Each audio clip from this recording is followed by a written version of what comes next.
right, so you ever watch that movie, Dr. Strangelove? Oh, yeah, classic. Right. I mean, talk about a pretty dark but kind of funny look at nuclear war. Right, that's right. Well, today we're going to be doing like a deep dive into like the real deal, the actual possible triggers, consequences of nuclear war. Yeah. And we're using Annie Jacobsen's book, Nuclear War, a Scenario, as our like guide. Great book. Yeah, and it's really scary, but also like really eye-opening. You know? Yeah, it's pretty intense stuff. Yeah. So like we're not gonna sugarcoat anything here. Right. We're just gonna like go straight into it. Let's do it. Okay, so one of the things that really like freaked me out in Jacobsen's book was this concept of launch on warning. Right. Have you like heard about this? Oh yeah, it's basically it's kind of like you know, if a country detects like an incoming missile, they have like just minutes. Yeah, like sometimes just a few minutes to decide whether to launch their own missiles in retaliation. That's insane. It is, and sometimes they don't even know for sure if the incoming missile is even carrying a nuclear warhead. So they're just like guessing. Basically, yeah. It's a huge gamble, you know? Like talk about pressure. Whoa, absolutely. Can you imagine? I mean, like the fate of the world resting on like a split-second decision. Exactly. And Jacobsen's book really digs into the history of this policy. And how like technological limitations and, you know, that intense pressure to make a decision quickly have almost led to disaster in the past. It's crazy how close we've come. Right. It's pretty terrifying. Yeah, and then she talks about these war game simulations. Oh, right. They were like supposed like Proud Prophet. Yeah, like Proud Prophet in 1983. Yeah. That Reagan commissioned. Yeah, and they thought these simulations would help prevent escalation. Right. But a lot of times they had the opposite effect. Yeah. Yeah, like one scenario started with this like pretty minor naval skirmish. And it just blew up from there because both sides were following their like predetermined strategies. Oh, wow. So they felt like they had to respond with like more and more force. So that just kept escalating? Exactly. What started as like a limited thing turned into a full-on nuclear exchange. Just like that. Yep.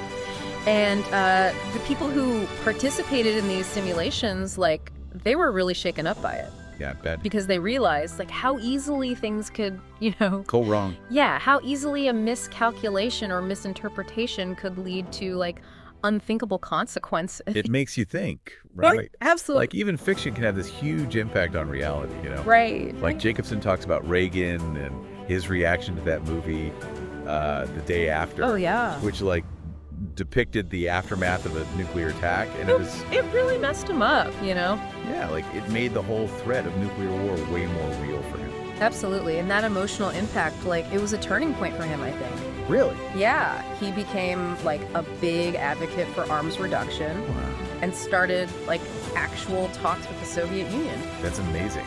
So like even a fictional story can change the course of history. It really shows the power of storytelling, you know, and empathy. Yeah. Especially when you're dealing with something as serious as nuclear war. Right, because it's not just about having these weapons, it's about understanding the human cost. Exactly. And that brings us to like another really scary part of the book. Yeah, okay. The whole like fragility of early warning systems. Oh yeah, especially in Russia. Yeah, they have outdated technology, potential for false alarms. Yeah, and just imagine like a faulty sensor. Right. Or a computer glitch. Oh my. Triggering a false alarm, and then a country launches a full-blown retaliatory strike based on bad information. That's terrifying. Right. The consequences would be like unimaginable. Yeah, and Jacobsen really stresses the need for like global communication. Oh, absolutely. And cooperation. Yeah. To modernize these systems. We have to reduce the risk of something like that happening. Yeah, because it's like we're relying on this idea of deterrence. Right, that just having nuclear weapons will prevent them from being used. Right, but Jacobsen says that's a dangerous gamble. Yeah. She uses this really powerful quote. Oh yeah, about the... Yeah, she says, descent into darkness. Yeah. I felt as if I were witnessing a comparable descent into the deep heart of darkness. A twilight underworld, governed by disciplined, meticulous, and energetically mindless groupthink aimed at wiping out half the people living on nearly 1/3 of the Earth's surface. It's a powerful image, you know? Yeah, and it's like a wake-up call. All right, totally. So, like, what did we learn today? Well, for one, the launch on warning policy puts a lot of faith in technology, and those split-second decisions could have huge consequences. And those war games...